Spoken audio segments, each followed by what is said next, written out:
Hola, bienvenidos a Esquina Literaria. Les estoy compartiendo la lectura de este libro, Los filósofos y sus vidas, para un estudio psicológico de la filosofía. Y estamos hablando de la vida de Kant. Esta es la quinta parte y espero que les guste.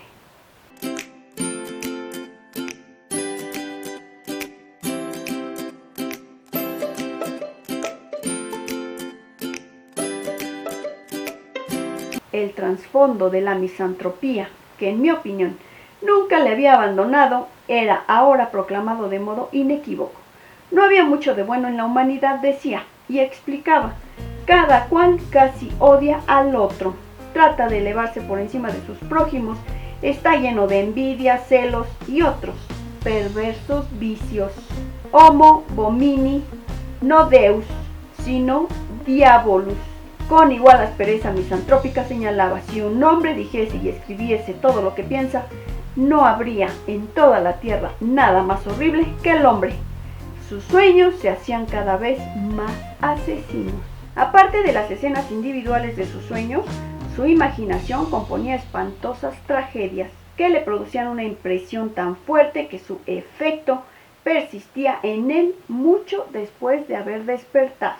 Casi toda la noche se imaginaba a sí mismo rodeado de ladrones y asesinos en terrible progresión. Estas perturbaciones nocturnas producidas por los sueños llegaron a un punto en que en los primeros momentos después de despertar tomaba a su criado, que se afanaba por calmarle y ayudarle por un asesino.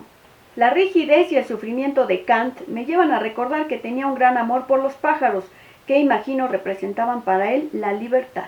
En primavera esperaba su regreso con creciente expectación hacia el final. La única alegría que todavía le permitía la naturaleza era el entorno de una curruca que cantaba en el jardín ante su ventana. Incluso en su vejez, falta de alegrías, esta no la perdió. Si su amiga se retrasaba demasiado, decía, todavía debe hacer mucho frío en los Apeninos. A veces todavía era capaz de la felicidad, siempre le animaba que se acordasen de su cumpleaños, unas pocas semanas antes de su muerte, a la edad de 79 años y casi 10 meses, su amigo Wasiansky, en cuyos recuerdos me he apoyado a menudo, todavía intentaba animarle contando los días que quedaban para su 80º cumpleaños. Pero Kant se debilitaba y luego quedó inconsciente. Inconsciente pronunció sus últimas palabras. ¿Qué significaban? ¿Es bueno? Admito mi seducción por la descripción de esta austera y a menudo heroica vida, pero ahora he de intentar mostrar alguna conexión entre la vida y el pensamiento de Kant. Una de las características más generales del pensamiento de Kant es su negativa a tomar la vía fácil. A menudo busca e incluso mantiene tenazmente una dificultad que otros filósofos, los idealistas alemanes por ejemplo, simplemente extirpan intelectualmente. Tales filósofos unifican el mundo mediante una deslumbrante o cegadora prestidigitación intelectual, mientras que el rígido y honesto Kant no solo lo divide todo en el reino de las apariencias y el reino de la realidad como tal, sino que también se resiste obstinadamente a la unificación de ambos por medio de la vieja antítesis entre ilusión y realidad, o mediante la vieja teoría neoplatónica de la gradación del ser. Para él, el mundo es a la vez dos y uno.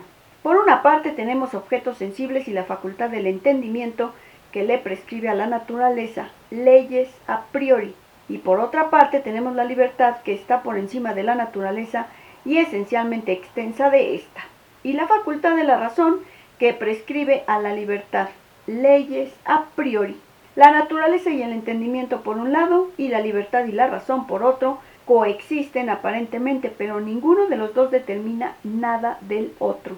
En tal medida es, pues, imposible tender un puente de un reino al otro. Kant necesita y desea crear un mundo casi dual, de hechos y obligaciones, dividido en gran parte como Kant mismo lo estaba. Es decir, él era su plan y precursor, el principio de todo, tal como nosotros le hemos visto, un niño a quien se le enseñaron los cielos en lo alto y se le inculcó la ley moral, y que sentía la conexión y la diferencia. Más tarde, como físico filosófico, emprendió la tarea de revelar las leyes a priori del mundo externo, totalmente desconectadas de la moralidad y la religión. Exclusivamente desde el punto de vista de la lógica, no había quizás nada que le impidiese declarar que la distinción entre las apariencias y la realidad no es necesaria, y que el conjunto de relaciones necesarias que había revelado era exhaustivo en todos los respectos, o que había al menos una consistente semejanza estructural entre las apariencias y la realidad. O quizás podría haber sido como uno de aquellos neocantianos que sostenían que la realidad era la asíntota de las apariencias, las cuales podían aproximarse cada vez más, pero nunca identificarse completamente con esta. Pero Kant necesitaba y quería mantener las apariencias en total distinción de la realidad. La razón de ello, expresada breve y escuetamente, era esta: si todos los fenómenos son cosas en sí mismas, la libertad es insalvable. Si no hubiera libertad, el mundo sin recompensa en que su madre murió por ayudar a una amiga y su padre sería el mundo en último término real. Y el castigo de la una, la honestidad sin recompensa del otro y su propio pensamiento y autogobierno infinitos no serían más que hechos brutos, intolerables. A la intolerabilidad de esta posibilidad contribuía su conciencia de que la dignidad de sus padres, apreciada por él como la herencia recibida de ellos, había dependido de su libertad para actuar como ellos creyeron moralmente correcto. Por tanto, pese a la poca firmeza para él del puente entre los reinos, se veía obligado a aceptar la incognoscible cosa en sí, dispensadora de las recompensas a que no podía aspirar en el mundo de los sentidos.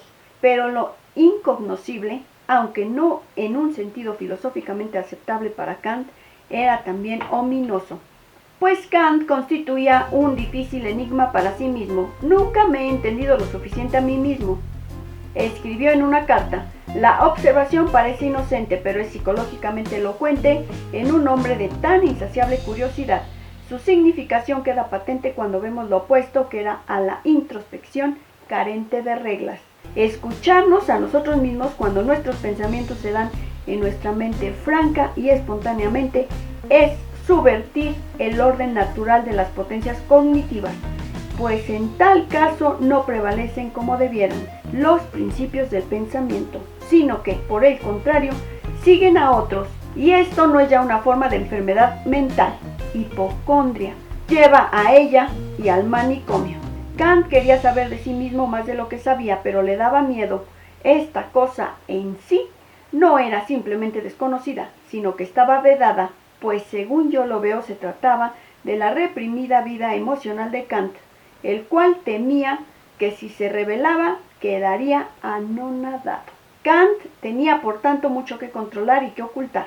La espontaneidad a que temía estaba parcialmente controlada por el orden espacial, temporal y lógico que él le imponía al mundo, en una compulsiva intensificación de las leyes a priori de este que él creía haber descubierto. Su ansiedad se veía mitigada por el orden, fuese del tipo que fuese. A los 44 años había escrito altaneramente que no se sentía muy preocupado por si sus opiniones o las de los demás a menudo subvertían todas las estructuras en su búsqueda de la verdad, pero a los 55, hablando, es cierto, de su salud, escribió: todo cambio me produce ansiedad. Al fin de reducir las posibilidades de cambio, para él era importante creer que el orden todo lo acompasaba y que este era su orden, y por eso insistía en que la completud de la filosofía pura que había enseñado era la mejor indicación de la verdad de la misma, pero le perturbaba la brecha entre la filosofía pura y la física. Así que, aunque viejo y como dijéramos mentalmente paralizado, se entregó a pagar la factura pendiente de su incompleta, aunque sin duda completa, filosofía. Espero que les esté gustando la lectura de este libro, Los filósofos y sus vidas. Estamos hablando de la vida de Kant, es un poco extensa, ya casi vamos a acabar. Si te gustó la lectura, dale like, compártela, déjame tus comentarios, suscríbete a mi canal, sígueme en mis redes sociales. Muchas gracias por escucharme y nos vemos en la sexta parte de la lectura de esta historia.